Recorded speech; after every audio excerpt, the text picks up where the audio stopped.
Me llamo Lisa. Soy una creyente que me recupero de la gula y el abuso sexual. También estoy casada con un adicto sexual en proceso de recuperación. Este es el relato de cómo, tras haber tomado la tercera decisión de recuperación, que es comprometer mi vida y voluntad al cuidado y control de Cristo, aceptando a Cristo como mi Señor y Salvador, he sido liberada de mis heridas, complejos y hábitos del pasado. Mis padres se separaron cuando tenía 9 años. Mi mamá se fue una noche sin llevarse nada, incluidos mi hermano y yo. No la volvimos a ver durante casi un año.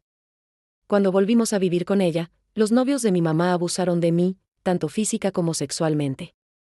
Para mí era común ver a mi mamá ser golpeada por sus amigos del sexo opuesto. Recuerdo sentirme indefensa e impotente para impedirlo. Incluso cuando llamaba a la policía, ella los mandaba de vuelta. Una vez mi mamá terminó en el hospital. La había visto pelear con sus novios, sacando cuchillos y amenazando con matarse entre sí. Mientras peleaba con mi mamá, uno de sus novios rompió un cenicero en el mesón de la cocina y se cortó la mano con el vidrio. Luego nos llevó a la fuerza a mi hermano y a mí y nos encerró en nuestra habitación dejando la puerta manchada de sangre. Dijo que si llegaba a oírnos o si salíamos del cuarto, nos iba a matar. Desde la habitación pudimos oír los gritos y el llanto de mamá. En otra ocasión, mientras estaba con él a solas en casa, él abusó de mí. Yo tenía 12 años. Después de eso empecé a temblar cada vez que él o cualquier otro hombre se acercaba a mí. Tenía pesadillas horribles con mucha frecuencia. Aprendí que amar significaba ser maltratada y tener sexo. Empecé a usar drogas,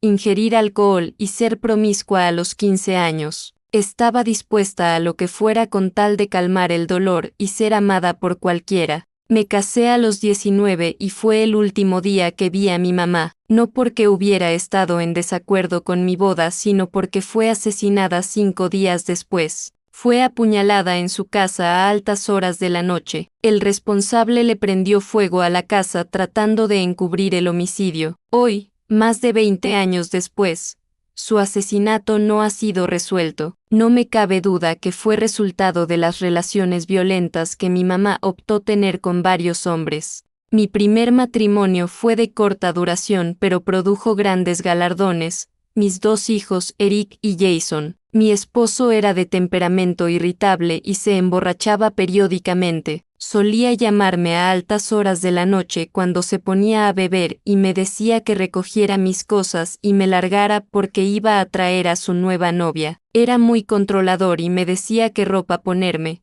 cómo arreglarme el cabello y si podía trabajar o no. No me permitía tener ninguna amistad. Tras nuestro divorcio, estuve soltera 4 años. Salía con muchos hombres diferentes y me acostaba con ellos. Me embaracé 2 veces durante este periodo destructivo de mi vida. Mi manera de lidiar con el primer embarazo fue tener un aborto. Al segundo bebé lo puse en adopción. No me alcanzan las palabras para expresar la vergüenza y la culpa que he sentido por ambas decisiones. Hoy conozco el precio de mi pecado. La única manera en que puedo vivir con mis errores pasados es por medio de la gracia de Dios y su perdón completo. Mi segundo matrimonio fue peor que el primero. Elegí el mismo tipo de hombre, pero con un rostro y apellido diferente. Mi esposo se emborrachaba y se drogaba, me trataba con insultos y amenazaba lastimarme todo el tiempo. Siempre pensé que no estaba tan mal porque ninguno de mis esposos llegó a golpearme. Yo comparaba mis relaciones con mis experiencias de la infancia y concluía que ninguna de ellas era tan mala como las que le había tocado a mi mamá. Vivía en la práctica mi creencia de que el amor consiste en maltratos y sexo. Probé una nueva manera de calmar mi dolor cuando descubrí el placer del chocolate. Mis mejores amigos eran Ben y Jerry, la famosa marca de helados y caramelos. En mayo de 1992 entré a Saddleback, una iglesia grande que tenía reuniones cerca de mi casa. Estaba en medio de mi segundo divorcio de un esposo alcohólico, abusivo y adicto al sexo, y no había estado en una iglesia en 10 años. No recuerdo cuál fue el tema del mensaje, pero sí recuerdo que pensé que el pastor Rick me estaba hablando directamente a mí. ¿Cómo se enteró de lo que yo estaba pasando? Lloré durante todo el servicio. Sentí aceptación y amor por parte de los miembros de la iglesia y al final de la reunión supe que había encontrado mi nuevo hogar espiritual. Acababa de conocer a Pedro, quien en su trabajo como repartidor de periódicos pasaba por la bodega donde yo trabajaba. Era guapo, buena gente y me hacía reír. Empezamos a vernos después del trabajo para tomar café con donas. Al poco tiempo me enteré que Pedro tomaba licor y tenía una pared de su cuarto cubierta de pornografía. En ese momento de mi vida yo pensaba que todos los hombres eran iguales y eso me pareció normal. Además, pensé que podría amarlo lo suficiente como para hacerlo cambiar. Invité a Pedro a la iglesia un domingo y él accedió con ciertas reservas porque había sido criado en una iglesia muy legalista. Había vivido lejos de Dios mucho tiempo antes de conocerme y en aquella época tenía el pelo bastante largo y se ponía aretes. Como él fumaba, bebía y le gustaba la pornografía, estaba seguro de que no iban a dejarlo poner un pie adentro. Se sorprendió cuando lo saludaron y le dieron la bienvenida, y le gustó la iglesia tanto como a mí. Sin embargo, como estábamos viviendo juntos, llegó un momento en que nos sentimos demasiado culpables como para seguir asistiendo. Pedro decidió que debíamos dejar de ir y yo, como buena novia codependiente, estuve de acuerdo. Nuestra relación no tardó mucho en volverse un desastre. Empezó a fastidiarme la pornografía y el alcoholismo de Pedro. Yo tenía 2 trabajos, mientras Pedro trabajaba medio tiempo y cuidaba a mis hijos de 8 y 10 años. Los llevaba y los traía de la escuela, limpiaba la casa y lavaba la ropa. A veces yo llegaba a casa del trabajo y descubría que se había pasado todo el día viendo videos para adultos. Mi resentimiento y mi enojo fueron en aumento. Encontré la manera de expresarle lo que sentía a Pedro. Tomé la decisión de tener una aventura con un viejo novio. Quería lastimar a Pedro tanto como él me había lastimado con sus novias de las revistas. Yo lo había intentado todo para ser lo que Pedro quería en una mujer. Hasta le alquilaba los videos, pero en lo profundo me sentía degradada. No era lo bastante bonita, lo bastante delgada o lo bastante sexy para competir con las mujeres de la pantalla. A medida que nuestra relación siguió deteriorándose, nos acordamos de Saddleback, la iglesia que tanto nos había gustado. Sabíamos que tenían pastores disponibles para consejería y llamamos para sacar una cita. El pastor Rick estaba dando una serie de mensajes sobre la recuperación. Un hombre dio su testimonio acerca de ser un alcohólico y de cómo Dios lo había transformado y había salvado su matrimonio. Dios le había dado la visión de un ministerio cristiano de recuperación llamado Celebremos la Recuperación, el cual había empezado un año atrás en Saddleback. Durante esta serie de sermones sobre la recuperación, el pastor Rick hizo pasar al frente a varias personas que compartieron cómo Dios estaba transformando sus vidas por medio de Celebremos la Recuperación. Por pura coincidencia divina, el hombre que dio su testimonio aquel domingo fue el mismo pastor que estaba a cargo cuando Pedro y yo fuimos a la oficina de consejería de la iglesia. Se trataba del pastor John Baker. Le contamos todo lo que había sucedido en nuestra relación y también que queríamos casarnos en la iglesia. El pastor John fue muy compasivo y nos confrontó con mucho amor en cuanto a nuestra manera de vivir. Nos dijo que si queríamos casarnos en la iglesia, teníamos que dejar de vivir juntos. Dijo que debíamos mantenernos abstinentes hasta después de la boda. Durante nuestra sesión hablé del abuso sexual que sufrí cuando era niña. También le dije al pastor John que había un periodo de mi niñez que ni siquiera podía recordar. El pastor recomendó que ambos empezáramos a asistir al programa de recuperación de la iglesia y que yo consultara a un terapeuta cristiano. El día antes de mi cita con el terapeuta, tuve un conflicto con Pedro. Habíamos intentado la abstinencia pero seguíamos durmiendo en la misma cama. ¡Qué contradicción! Me desperté a medianoche porque Pedro no quería controlar sus impulsos y a la mañana siguiente lo confronté y le dije que era un adicto sexual. Había oído del tema en un programa radial y la conducta de Pedro cuadraba con la descripción de una persona que lucha con la adicción sexual. Pedro negó por completo que tuviera un problema de adicción.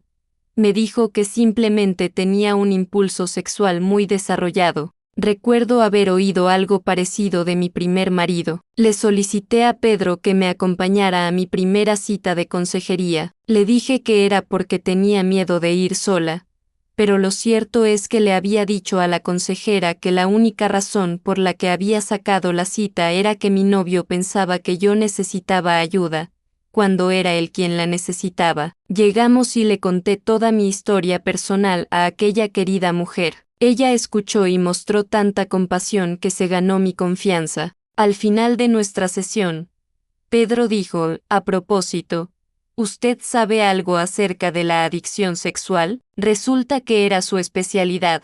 Otra coincidencia divina. Ella le dio a Pedro un material de lectura sobre la adicción sexual y lo mandó a leerlo. Después de leer el material, Pedro admitió que era un adicto sexual y quería recibir ayuda. Empezó a asistir a las reuniones seculares para adictos sexuales porque el grupo de adicción sexual de Celebremos la Recuperación aún no había empezado, pero sí asistía al grupo de adicción a sustancias químicas de Celebremos la Recuperación y empezó su batalla contra el alcohol. A mí me tomó algún tiempo reconocer que también necesitaba asistir a Celebremos la Recuperación. Pensé que con tal que Pedro se arreglara, él dejaría de ser un adicto al sexo y entonces podríamos casarnos. Creía que mi único problema era elegir hombres malos. Mi terapeuta recomendó que empezara a asistir al grupo de Celebremos la Recuperación para el abuso sexual. Accedí con cierta molestia,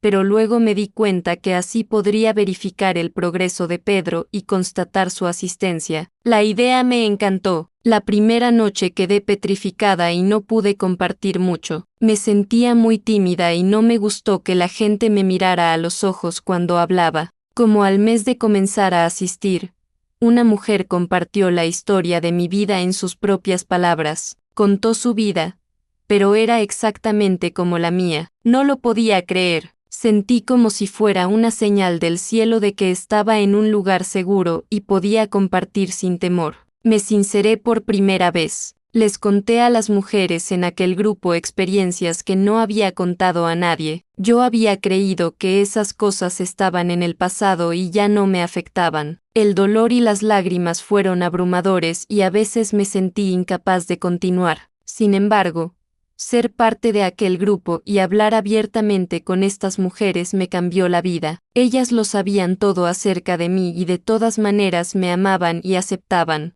Al cabo de unos meses, Celebremos la Recuperación empezó un grupo para adictos sexuales. Pedro empezó a recuperarse de su adicción sexual, al mismo tiempo que superó su adicción al alcohol. Nos comprometimos a la abstinencia aunque vivíamos juntos. Pedro organizó su cuarto en el garaje y hasta su mamá le mandó una cobija eléctrica para poder pasar el invierno. También dejamos de fumar, pero yo no quería dejar de disfrutar mis chocolates. Una noche tuvimos un altercado acerca de seguir viviendo juntos aunque estábamos practicando la abstinencia. Pedro seguía desempleado y yo no pensé que estaba poniendo de su parte para conseguir un buen trabajo y así poder independizarse. La discusión continuó hasta tarde y al final Pedro se fue del apartamento muy enojado. Yo no sabía qué iba a hacer. Eran las 11:30 de la noche y estaba preocupada y furiosa. Él regresó a la 1 de la madrugada y anunció que se iría el día siguiente. Mi primera pregunta fue, ¿con cuál mujer estuviste? Pedro se rió y dijo que había ido a la iglesia Saddleback al otro lado de la calle. Fue a las 3 cruces grandes de madera que estaban en la propiedad. Una de ellas tenía los clavos que representaban la muerte de Jesús en la cruz. Pedro me dijo que se había sentado allí a orar y llorar. Escribió una lista de todas las cosas que quería entregarle a Dios, incluyendo su necesidad de un lugar para vivir y nuestro deseo de casarnos en la iglesia. Me dijo que clavó la lista a los pies de la cruz y se alejó llorando. Después vio a alguien y al principio pensó que era un ángel, pero se trataba del encargado de la vigilancia que le preguntó a Pedro por qué lloraba y si podía ayudarle. Pedro explicó nuestra situación y el hombre dijo, acabo de alquilar una casa grande y me queda una habitación extra. puede venirse a vivir conmigo sin pagar hasta que se case. ¡Qué coincidencia tan divina! Después de eso, empezamos la consejería prematrimonial en la iglesia. Nos casamos el 17 de diciembre de 1994 en la iglesia Saddleback. El pastor John, quien nos había aconsejado el primer día que acudimos buscando ayuda a la iglesia, realizó nuestra ceremonia. Toda nuestra familia nueva de Celebremos la Recuperación participó en nuestro día especial. Ellos proveyeron la comida para la recepción, ayudaron con la decoración y sirvieron de mil maneras. Fue uno de los días más increíbles de mi vida. Mis hijos también participaron. Jason me acompañó en la entrada por el pasillo y Eric fue el asistente del novio. Pedro también les pronunció votos a ellos durante nuestra ceremonia. No había un solo ojo sin lágrimas en el recinto. Durante los últimos 13 años, desde nuestra boda, Pedro y yo hemos seguido creciendo en nuestra intimidad mutua y con Dios. Ahora sé que la paz y el gozo verdadero no se encuentran en el sexo, las drogas, la comida, ni siquiera el chocolate, ni en otro ser humano. Únicamente pude encontrarlo en una relación personal con Jesucristo. Ese es el resultado de haber tomado la tercera decisión.